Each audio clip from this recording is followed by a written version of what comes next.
विदुरानी बहुत ऊंची भक्त है, बहुत ऊंची भक्त है, भक्तमाल में चरित्र है। और जो स्नान करते विदुरानी ने सुना, आहा, वो तो कपड़ा ही पहनना भूल गई।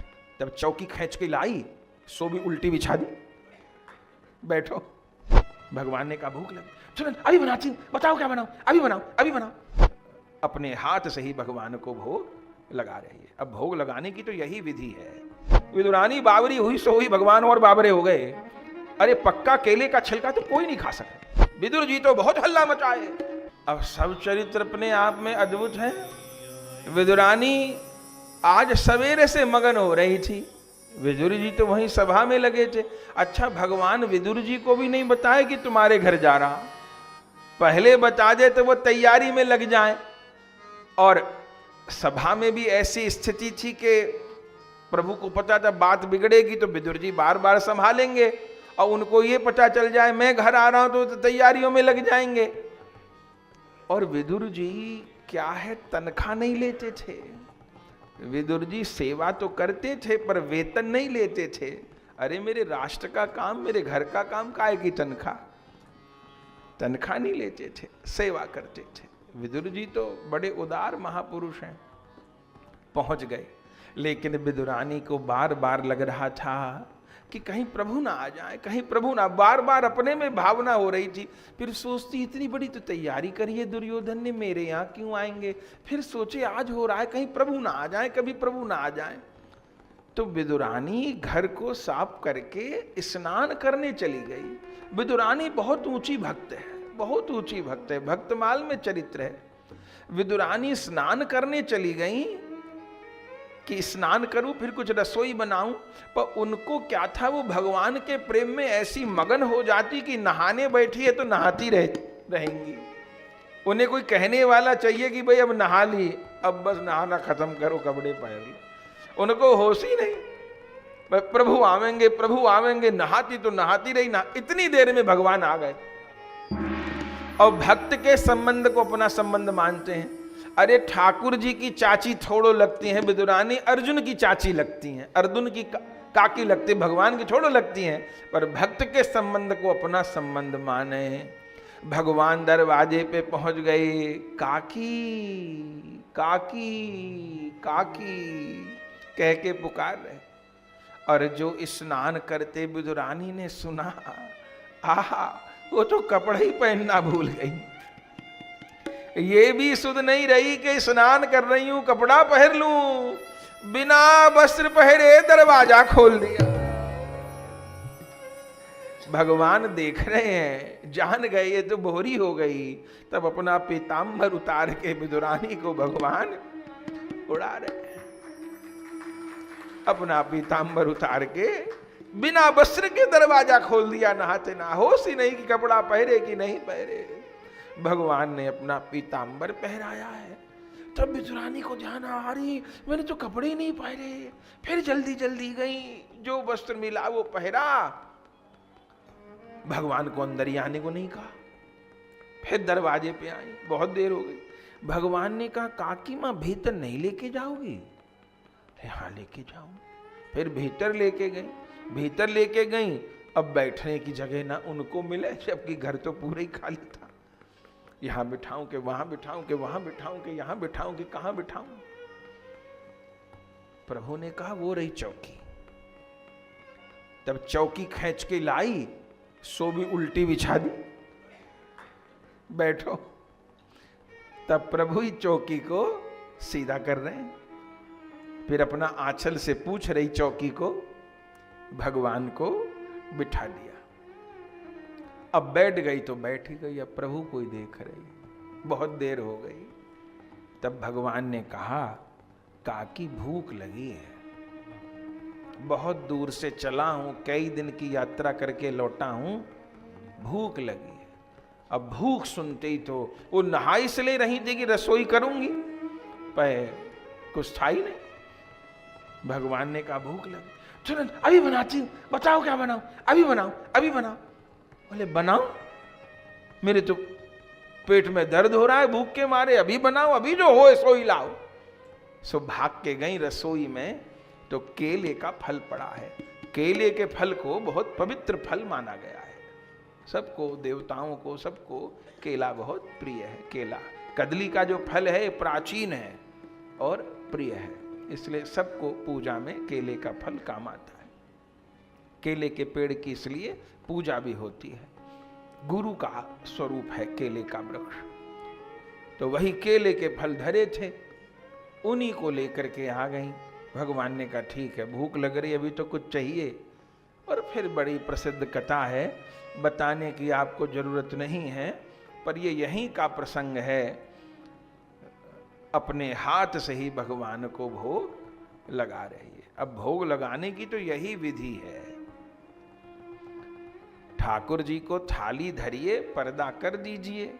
अब किसी के पास समय नहीं है, बहुत भागदौड़ में सेवा हो रही तो अलग बात है, और समय है तो पर्दा करके वहीं बैठ जाइए। तुलसी छोड़ करके मंत्र से अभिमंत्रित करके भोग समर्पित होता है, और फिर वहीं बैठिए और भावना करिए राधा माधव कैसे पा रहे हैं। राधा रानी प्रभु के मुख में दे रही हैं, प्रभु राधा रानी के मुख में दे रहे हैं, कुछ देर भावना करिए। कोई भोग का पद है तो वो गा लीजिए, पर घंटी नहीं बजावे, जब तक भोग लग रहा है तब तक प्रभु पाते हैं। पर्दा लगा करके गाइए। तो विदुरानी छिलका उतार रही हैं, वह गजब हो गया। ऐसी लीला तो यहीं घटी, तो गिरी गिरी नीचे गिरा रही हैं, छिलका प्रभु के मुख में दे रही हैं। और गजब ये हो रहा है, भगवान भी मना नहीं कर रहे कि काकी क्या खिलाना है, क्या गिराना है। विदुरानी बावरी हुई सो हुई, भगवान और बाबरे हो गए। अरे पक्का केले का छिलका तो कोई नहीं खा सकता, अमरूद का छिलका, सेब का छिलका कोई खा ले, कोई आम का खा लेगा, पके केले का छिलका तो कौन खावे। प्रभु ने खाया, इतने केले सब पवा दिए। गिरी नीचे गिरा रही है, पवाती जा रही है छिलका। वो भी रो रही, भगवान भी रो रहे, छिलका पाते जा रहे। इतनी देर में किसी ने विदुर जी को जाके कह दिया, तुम यहां तैयारी में लगे हो, भगवान तो तुम्हारे घर बैठे। अरे राम, विदुर तो गिरते पड़ते भागे, खबर मुझे करी नहीं, कहां पहुंच गए। और जो देखे वहां तो गजब लीला, भगवान छिलका खा रहे हैं, रो रहे हैं, गिरी नीचे गिरा है। विदुर जी तो बहुत हल्ला मचाए, तुरंत पहुंच गए। अरे बाबरी हो गई, क्या कर रही है। गिरी नीचे गिरा रही है, छिलका खिला रही है। जैसे समाधि भंग हुई, भगवान ने विदुर जी को देखा। भगवान ने कहा, विदुर जी रंग में भंग कर दिया, रंग में भंग कर दिया। बोले प्रभु आप तो ऐसे मगन हो रहे थे। उस समय भगवान ने कहा कि जैसा मुझे यशोदा माँ की गोद में बैठ के माखन खाने में स्वाद आया था, आज बहुत दिन बाद वैसा मुझे स्वाद आ रहा। अरे तुमने टोक के सबरा रंग में भंग कर दिया। विदुर जी तो समझ नहीं पावे। विदुरानी को भी लगा ये मैंने क्या कर दिया, छिलके खिला दिए, गिरी नीचे गिरा रखी है। विदुर जी ने विदुरानी जी को कहा, बाबरी कुछ बना, कहां के भूखे चले, केला से पेट भरे क्या।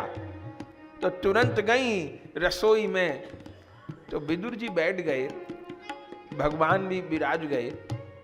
तब विदुर जी ने वो गिरियां उठा ली नीचे, जो केले के फल तो सारे नीचे गिरे पड़े थे, उठा लिए। और ये भगवान का प्रसाद है, अब गिरा हुआ भगवान को तो भोग लगेगा नहीं। अब तो उठा करके ये भगवान का प्रसाद है ये मान के विदुर जी पाने लगे। अब सुनिएगा मेरे भाई बहन क्या हुआ। जब विदुर जी ने उन केले की गिरी को पाया तो विदुर जी को गिरे में छिलके का स्वाद आया।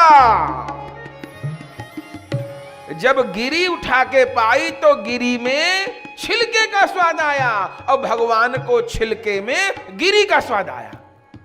माने भक्त ने किसी वस्तु को यदि छिलका मान के गिरा दिया तो वो छिलका ही हो गई। विदुर जी गिरी खाए और लगे छिलका खा रहा हूं। तब विदुर जी जान गए कि हमारी बुद्धि का खेल नहीं भैया, ये तो आगे वालों की कहानी है। मैं तो विदुर नीति की बात कर सकता हूं, प्रेम नीति की बात मुझे नहीं आ गई। इतनी देर में विदुरानी साग बना के लाई है। आज भी विदुर कुटी है, बिजनौर स्थान है, विदुर कुटी है। आज भी वहां बथुआ लगा रहता है चारों ओर। भक्त लोग जाते हैं तो वहां बथुआ तोड़ तोड़ के पाते हैं। तो विदुरानी का स्थान है। तो बथुए का साग बना के लाई हैं और वो भगवान को अर्पण किया है। आज प्रभु बैठ करके रोटी और साग खा रहे हैं। और जब भोजन कर लिए प्रभु, तब भगवान को नींद लगी। विदुर जी से कह रहे हैं, इतनी दूर से आया, न तो भोजन को मिला न विश्राम को मिला। विदुर जी ने कहा, उसने तो महीने भर से आसमान सिर पे उठा रखा, इतनी तैयारी। बोले उस पापी का तो ना एक बूंद पानी पिया, ना उसकी किसी वस्तु का उपभोग किया, तो नींद आ रही है मुझे।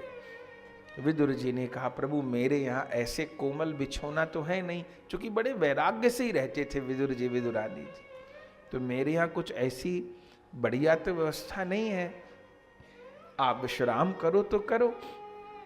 बोले यहीं विश्राम करूंगा। तो कैसे विश्राम करोगे? अब ये घटना भी किसी और के साथ नहीं हुई। भगवान ने कहा, आपकी गोद में सिर रख के सोऊंगा। धन्य। सिर तो विदुर जी की गोद में रख लिया, विदुरानी ने चरण अपनी गोद में रख लिए। भगवान करवट से लेटे हैं। तो विदुर जी की जंघा में भगवान के कर्णफूल का चिन्ह बन गया, कुंडल का चिन्ह विदुर जी की जंघा में बन गया। बाद में जब युद्ध के समय विदुर जी चले गए थे, हमने अभी सुना ना प्रारंभ में, तब विदुर जी वृंदावन भी गए थे। तो वृंदावन में उद्धव जी से भी मिलना हुआ था। तब उद्धव जी विदुर जी की बात हुई थी, तभी ये बात खुली। विदुर जी ने उद्धव जी को कहा, आप बड़भागी हैं, भगवान के सखा हैं। उद्धव जी ने कहा, छिपाओ मत विदुर जी, आप बड़भागी हो। बोले मैं कहाँ बड़भागी? तब उद्धव जी ने कहा, आप भगवान के चिन्हित दास हो। बोले कैसे? बोले हमको पता है, आपकी जंघा पर भगवान के कुंडल का चिन्ह छप गया है। गोद में भगवान लेटे सिर रखे। तो उस दिन भोजन भी वहीं किया और रहे भी भगवान विदुर के ही घर पे, किसी और के घर पर नहीं रुके।